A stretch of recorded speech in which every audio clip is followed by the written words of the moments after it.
Welcome to the AI Research Roundup. I'm Alex. Today we're looking at a paper from the Hugging Face trending list, published on October 29, 2025, about 5 days ago.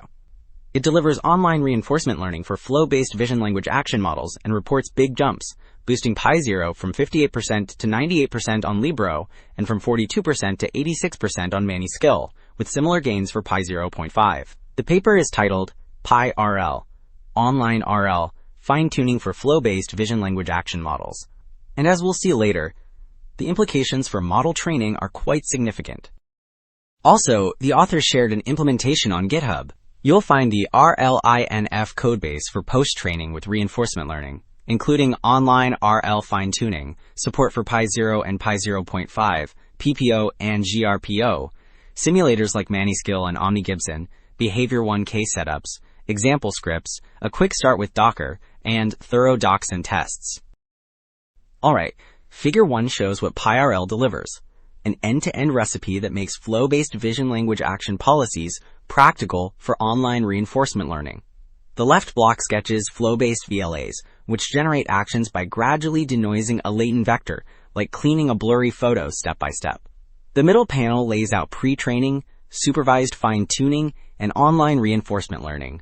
The right panel summarizes flow noise and Flow SDE for tractable likelihoods. The bottom charts report big jumps on Libro and bars near 86% on ManiSkill. Alright, Figure 2 contrasts the two ways Pi-RL makes flow policies trainable with reinforcement learning, so log likelihoods become tractable and exploration is possible. The left panel illustrates flow noise and Flow SDE, where the two-layer Markov decision process tracks both denoising steps and environment steps. The center panel shows online rollouts that store inner denoise steps and outer actions in a buffer.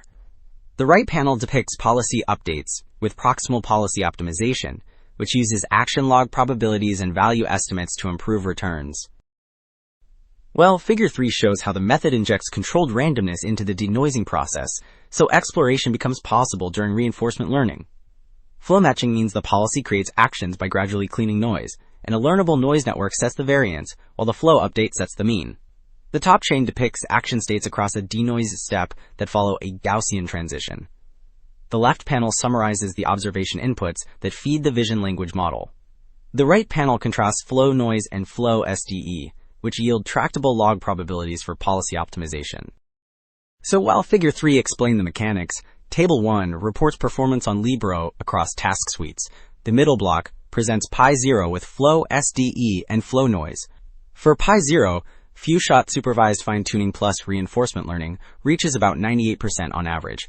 The gain over few-shot supervised fine-tuning alone is about 40 points.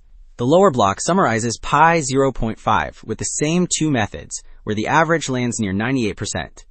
The improvement relative to few-shot supervised fine-tuning is about 21 points. Table 3 summarizes ManiSkill multitask gains, extending the story beyond Libero. For in-domain tasks, Pi0 reaches about 86% with flow noise. The improvement over supervised fine-tuning is roughly 44 points. Out of distribution means the test scenes or objects differ from training, and the Pi0 average rises to about 33%.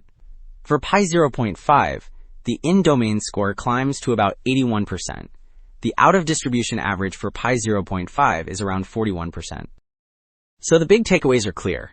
Flow noise and Flow SDE make flow-based action policies compatible with online reinforcement learning because they turn denoising into a likelihood-friendly process. And the gains are large on Libro and ManiSkill, suggesting scalable robots that learn continuously. Thanks for listening. This is Alex, signing off.